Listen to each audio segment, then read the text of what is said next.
Bonjour à tous, bienvenue dans notre monde de la spiritualité. Auditeurs, auditrices, je reconnais que je ne suis pas le prédicateur que vous vous attendiez d'avoir, mais dans tous les messages que je vous apporte, tous proviennent de la parole de Dieu. Et je suis convaincu que ce message aujourd'hui n'est peut-être pas celui que vous vous attendiez d'avoir, mais d'entre tous mes sermons, il y en a peut-être aussi juste un, celui qu'il vous faut sur les 135, et c'est à vous de sélectionner le bon. Aujourd'hui, je vais vous parler sur serait-ce vraiment la fin des temps? Serait-ce vraiment la fin des temps? Là-dessus, Jésus quitta la cour du temple, et tandis qu'il s'éloignait, ses disciples s'approchèrent pour lui faire remarquer l'architecture du temple de Jérusalem. Alors il leur dit, « Oui, regardez bien tout cela.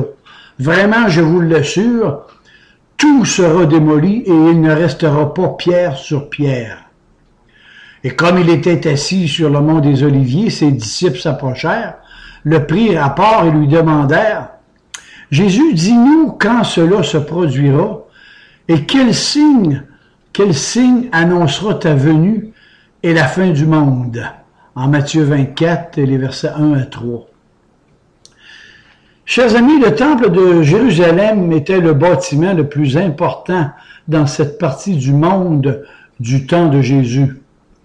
Cela avait pris près de 40 ans à le construire sous le règne d'Hérode le Grand. Les disciples vinrent près de Jésus car ils voulaient lui montrer les autres bâtiments annexés au temple.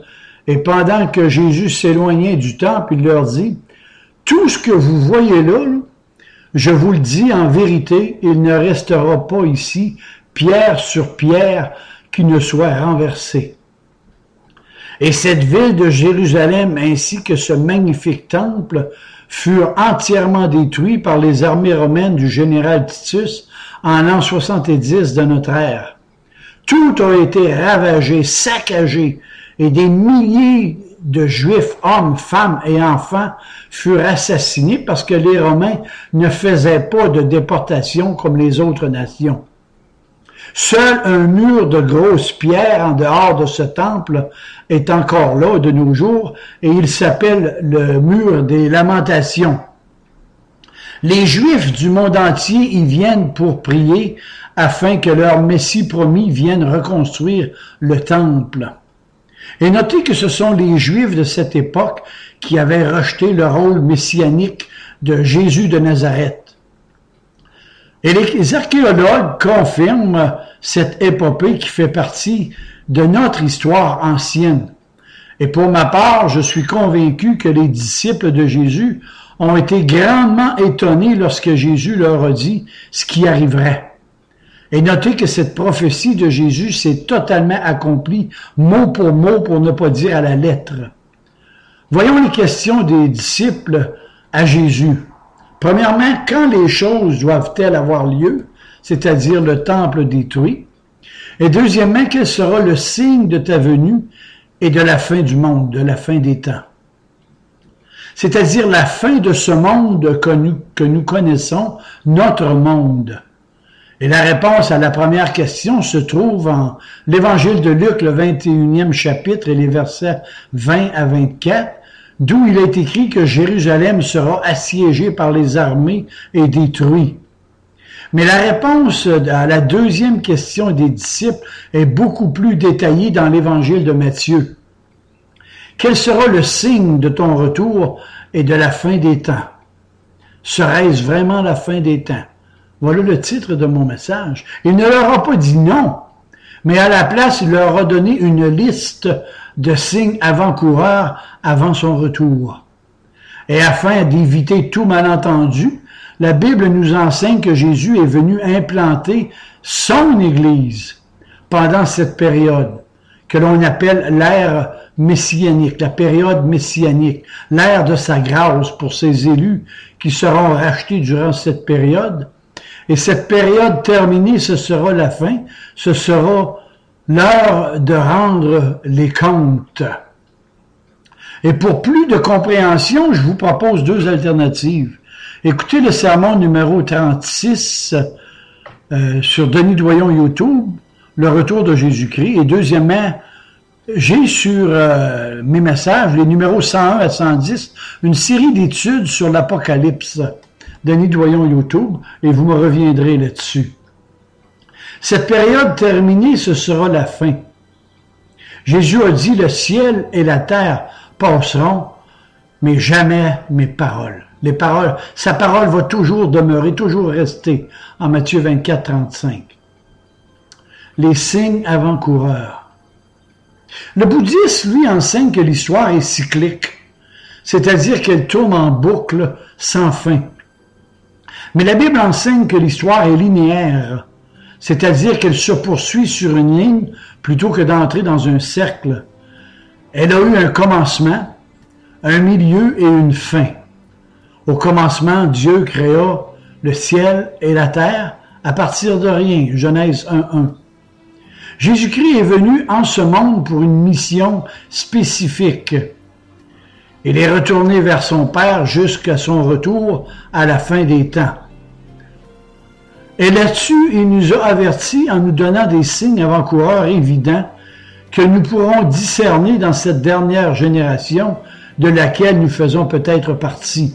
Il faut préciser aussi que Jésus ne nous a jamais donné de date précise, comme l'ont fait bien des sectes dites évangéliques dans le passé. Voyons brièvement ces signes. Premièrement, Jésus a dit qu'il y aura l'apparition de faux Christ.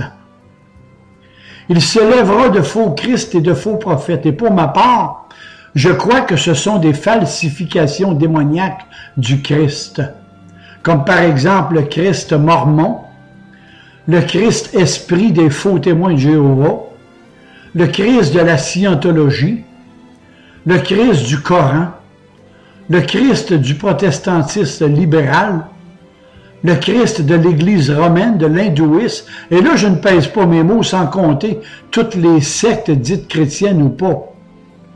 Les faux prophètes sont les enseignants qui font la promotion des faux Christ, des gourous du néant pour ne pas dire. Ce sont des déformations du personnage de Jésus-Christ. Ces gens ont le même langage de la Bible, mais pas la même signification. Et notez aussi que ces faux Christ, ces faux prophètes, ces faux docteurs, ce sont eux qui viennent à vous, et non le contraire, en Matthieu 7, 15. Et savez-vous en passant que Jésus n'est jamais venu instaurer une nouvelle religion? Parce qu'il savait que les Juifs avaient leur religion. Les Romains avaient leur religion dans son temps. Les Grecs avaient leur religion. Tous avaient leur religion et tous étaient perdus. En Romains 3, les versets 9 à 13. En quelque part, je dirais que Jésus est venu aussi pour abolir les systèmes religieux de ce monde corrompus par son évangile. C'est lui qui a dit « Je bâtirai mon Église ». Matthieu 16, 18. Nous, on connaît ça, la nature humaine a dit. On connaît ça, nous, on va lui bâtir son Église. Et là, on voit le résultat de nos jours. Mais qu'est-ce que les religions ont-elles pu inventer pour se créer un Dieu à leur image? Tous suivaient leur propre voie. Ésaïe 53, 6. Tous se disent, vous savez, moi, je pense, d'après moi, il me semble, il paraît, je pense, et personne ne s'occupe de penser ce que Dieu pense, lui. Le prophète Osée, dans l'Ancien Testament, quant à lui, préconisait une religion avec une moralité sans réserve pour Dieu, sans culte et sans sacrifice. Amos 5, 21 et verset 25 aussi. Qui a dit « Ce peuple m'honore de leurs lèvres, mais son cœur est très éloigné de moi » en Matthieu 15, 8. Ce peuple m'honore de leurs lèvres, mais le cœur n'est pas là. Deuxièmement, comme signe avant-coureur, Jésus nous a parlé de guerre et de bruit de guerre. Et vous êtes sans savoir que notre 20e siècle a été témoin de 2 guerres mondiales dans toute l'histoire de l'humanité. Et à elles seules, ces 2 guerres ont fait plus de 300 millions de morts, en comptant toutes les autres petites guerres qui ont suivi. Mais de nos jours, avec les équipements militaires que nous possédons, je dirais qu'on est assis sur une poudrière et il ne suffit qu'un despote allume la mèche pour que tout s'enclenche. Quelqu'un a dit un jour qu'à la 3e guerre mondiale, il n'y aura plus assez de vivants pour ramasser les morts. Et il en a rajouté en disant que si cette guerre se déclenche, Jésus n'aura même pas besoin de revenir parce que l'homme aura par lui-même détruit la planète. Il ne faudra pas oublier que l'homme, dans sa nature, il est suicidaire.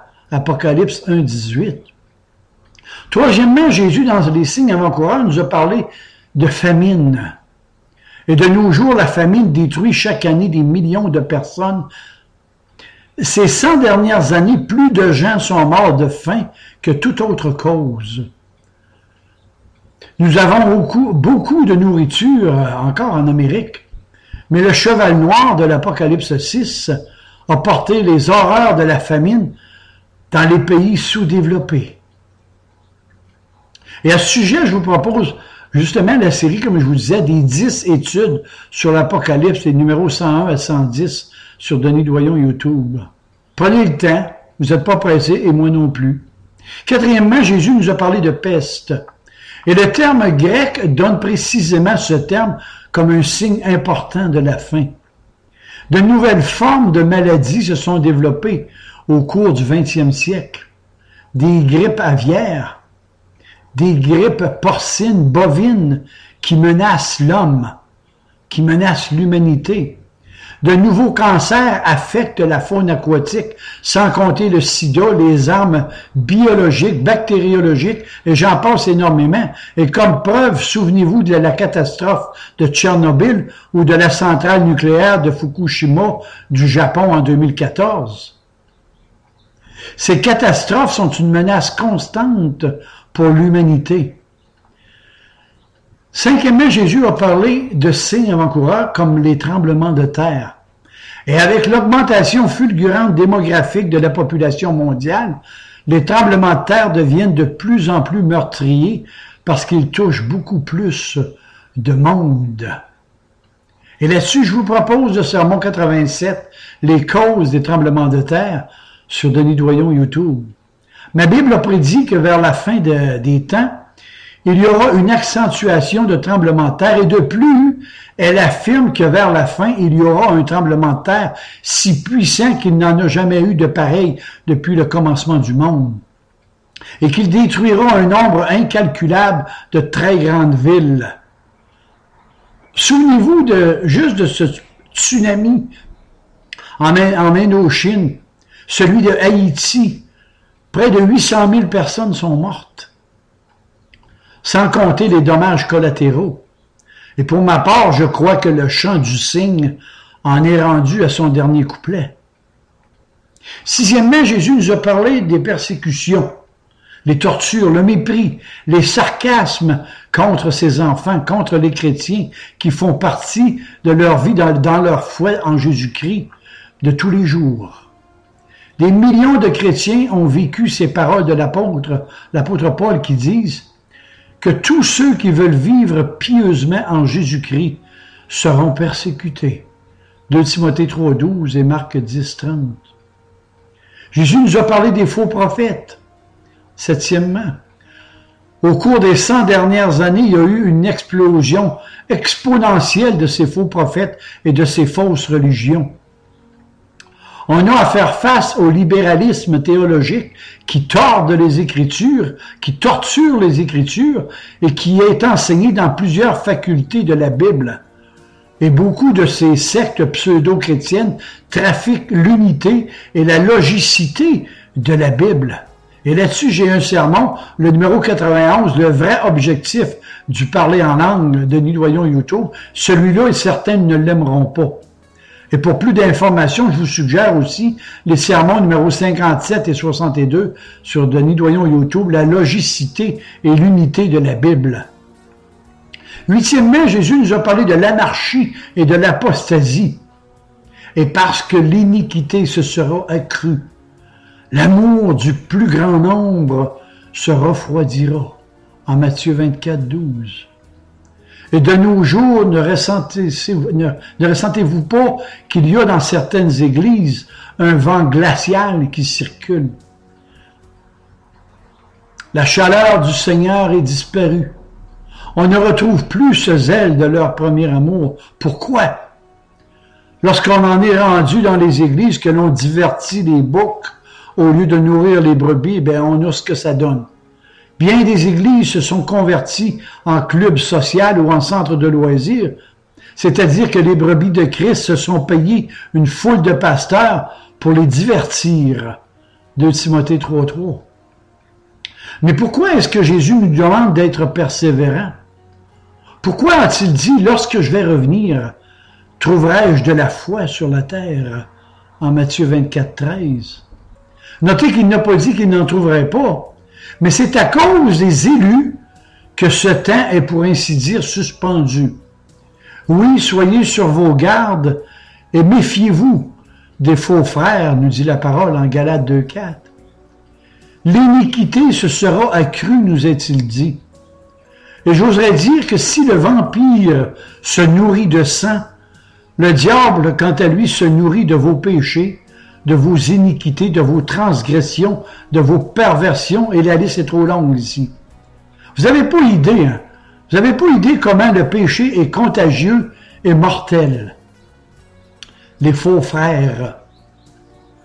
La personne qui a été convertie par le Seigneur sera capable de résister à l'esprit cruel et antagoniste des faux frères infiltrés dans l'assemblée par la négligence des dirigeants.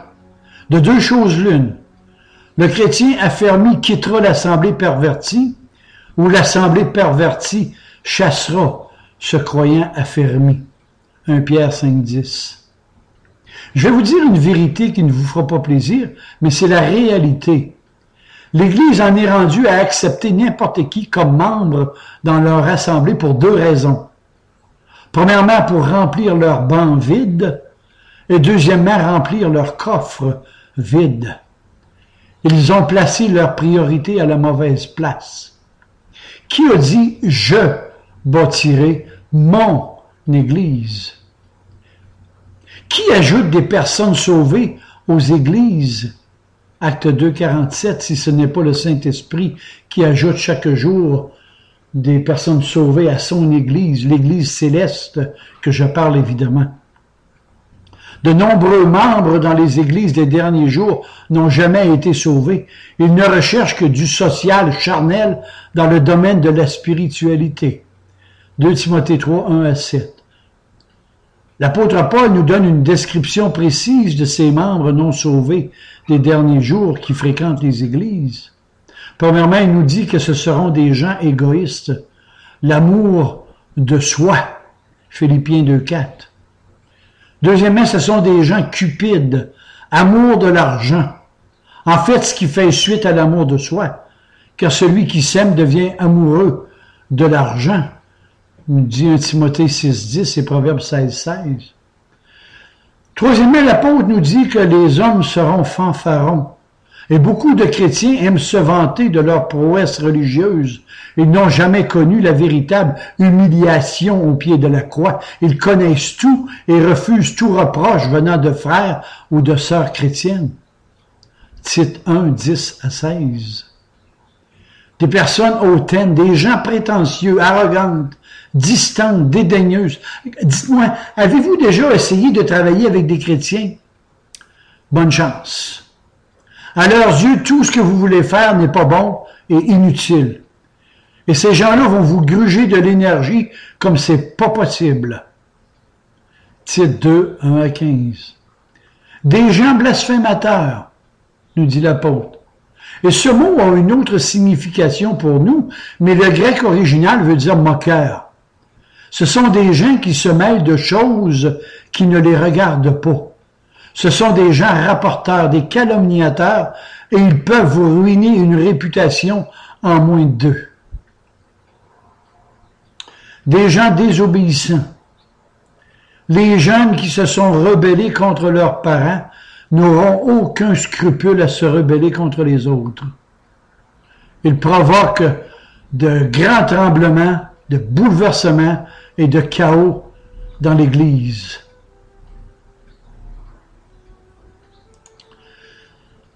Septièmement, l'apôtre nous dit, ces gens seront ingrats. Que puis-je dire sur l'ingratitude, sinon que la personne qui reçoit une gentillesse d'un autre ne sait même pas dire merci. Et sur ce, je vous propose le sermon numéro 112, la mémoire du cœur, sur Denis Doyon YouTube. L'apôtre nous parle aussi de gens insensibles et irreligieux. En fait, son cœur n'est pas là. Il est concentré sur lui-même, Matthieu 15, 8. Aucune affection pour leur famille. Ils sont intéressés par ce que les autres peuvent faire pour eux, car ils sont tellement égocentriques que leur vocabulaire se résume à « je, me, moi ». Vous ne pouvez pas leur faire confiance, ce sont des gens déloyaux. Ce sont ceux qui n'ont jamais pardonné et ne veulent jamais se faire pardonner. Vous ne pouvez pas vous réconcilier avec eux. Ce ne sont pas des hommes de parole. Tout ce qui les intéresse, c'est leur propre plaisir. Dixièmement, l'apôtre nous dit des gens calomniateurs.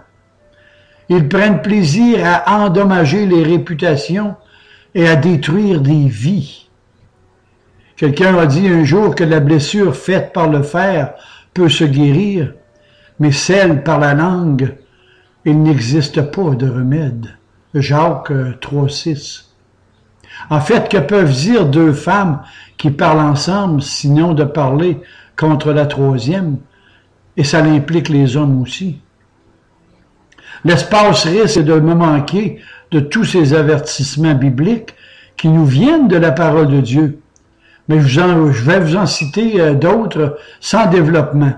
Des gens intempérants, des gens cruels, des gens ennemis des gens de bien, traîtres, souvenez-vous de Judas, 3 ans avec le Seigneur, avec les apôtres aussi. Comment a-t-il fait pour endormir les 11 autres apôtres? Des gens emportés, irréfléchis, enflés d'orgueil, aveuglés spirituellement et aimant le plaisir plus que Dieu. Et tous ces gens-là ont la forme de la piété, mais en renient la puissance de l'Évangile. 2 Timothée 3,5. La Bible me dit qu'il n'y a qu'une seule façon de traiter avec ces gens-là, c'est-à-dire de s'éloigner d'eux. Et si l'Église est remplie de ces gens-là, comment voulez-vous avoir une nourriture spirituelle saine? C'est de se détourner d'eux. Alors, eux, ils vont prendre un verset bien reconnu, « N'abandonnez pas votre assemblée ». Mais ici, il est question de l'assemblée de Dieu, l'assemblée spirituelle, l'Église céleste, née de Dieu, du Saint-Esprit. Parce que l'Église, c'est simplement un bâtiment d'hommes. Oui, il existe des églises qui sont vraiment chrétiennes, qui ne font aucun compromis avec le mal. Mais si vous en trouvez une, c'est rare, ça existe. Le verbe traduit par se détourner est la forme pronominale. En d'autres termes, de le faire vous-même, de leur tourner le dos vous-même, et peu importe qu'ils soient gentils avec vous, peu importe qu'ils vous parlent avec douceur, soyez sur vos gardes, soyez simples, ouverts, francs, intransigeants, et ne faites aucun compromis avec le mal. La Bible nous dit de fuir toute communion avec Dieu de peur d'être contaminé et infecté par eux. Il est vrai qu'il s'agit d'une médecine qui paraît sévère au départ, mais parfois il nous faut sortir l'artillerie lourde du Seigneur pour pouvoir résister. Éphésiens 6, 12 à 20, on n'a pas à lutter contre la chair et le sang, mais contre les dominations démoniaques qui rôdent autour de nous. Mes amis, on n'a pas idée à quel point le péché est contagieux, autant pour nous que pour les autres. L'apôtre Paul nous dit, et je le cite, « Je vous exhorte, frères, de prendre garde à ceux qui causent des divisions et des scandales, au préjudice de l'enseignement que vous avez reçu. Éloignez-vous d'eux, car de tels hommes ne servent pas Christ, notre Seigneur, mais leur propre vente. Et par des paroles douces et flatteuses, ils séduisent les cœurs des simples. » Romains 16, 17 à 18. Et je vous propose le sermon numéro 36 là-dessus, le faux chrétien, sur Denis Doyon YouTube, et vous me reviendrez là-dessus. Comme je vous disais, j'ai toute une panoplie de sermons, puis il y en a sûrement un là-dedans qui est approprié pour vous. Et chers amis, je vous ai exposé de façon bien fragmentaire le monde dans lequel nous vivons présentement. Est-ce que ce monde serait le prélude de la fin des temps, du retour imminent de Jésus-Christ? Serait-ce vraiment la fin des temps? Voilà le titre du message. Serait-ce vraiment la fin des temps? En fait, poser ces questions aux affirmations de la Bible, c'est y répondre. Et c'est aussi l'occasion pour vous d'aller vers Jésus. Allez lui dire tout ce que vous avez sur le cœur, de faire la paix avec lui et de changer radicalement votre manière de vivre. En d'autres termes, on appelle ça la repentance, et elle vient de Dieu. Allez à Jésus. Et dans les derniers jours, et nous le sommes, car la Bible nous dit qu'il y aura des prédicateurs qui ravageront le troupeau de Christ. Jean 10, 11 à 12 et Acte 20 et le verset 29. Méfiez-vous d'eux, nous dit l'apôtre, car ces gens vont se glisser dans les maisons et qui captivent les femmes naïves qui sont chargées de péché, entraînées par diverses passions et ne sont jamais capables de parvenir à la connaissance de la vérité. 2 Timothée 3, 6 à 7. Il s'agit dans mes textes de soi-disant pasteurs, de soi-disant enseignants. Il est écrit, et je cite l'apôtre Paul lui-même, « Prenez garde aux chiens, prenez garde aux mauvais ouvriers, prenez garde aux faux circoncis. » Philippiens 3, 2. Habituellement, ces faux docteurs séduisent par des paroles flatteuses et ils viennent à vous. Et notez aussi que tout ça s'applique autant aux hommes qu'aux femmes. Le diable se déguise en ange de lumière, ne l'oubliez jamais. 2 Corinthiens 11, 14. Je vais vous dire une chose, vous savez, un voleur de brebis ne vous dira jamais qu'il est un loup déguisé, et c'est de toute logicité. Vous savez, les plus grands voleurs ont tous des faces honnêtes.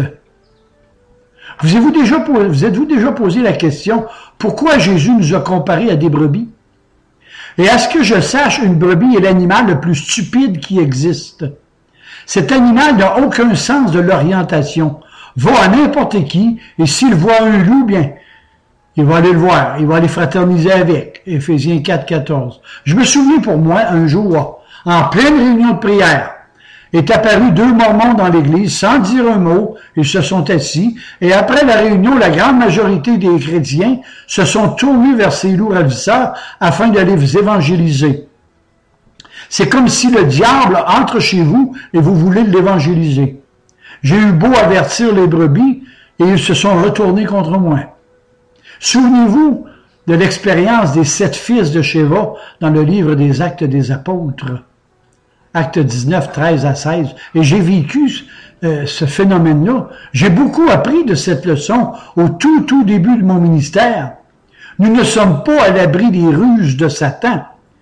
J'ai aussi appris qu'à côté de l'Église de Dieu, il y a toujours une chapelle du diable comme voisin.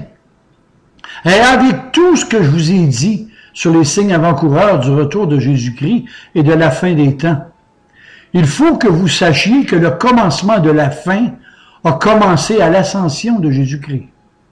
Son départ a inauguré l'ère messianique et le commencement de la fin. Et souvenez-vous aussi qu'un jour pour le Seigneur est comme 1000 ans pour nous. Et voici les références que la fin des temps a commencé à l'ascension de Jésus-Christ. Vous pouvez les noter et aller vérifier par vous-même. 1 Corinthiens 10, 11, Actes 2, 17, Galates 4, 4, Hébreux 1, 2, 1 Pierre 1, 20, 1 Jean 2, 18, et c'est plein comme ça dans la parole de Dieu. Et avec tout ce que je vous ai dit dans cette étude, il ne vous reste que 2 questions que vous devez vous poser. Serait-ce vraiment la fin des temps? Si oui, que me faut-il faire pour être sauvé?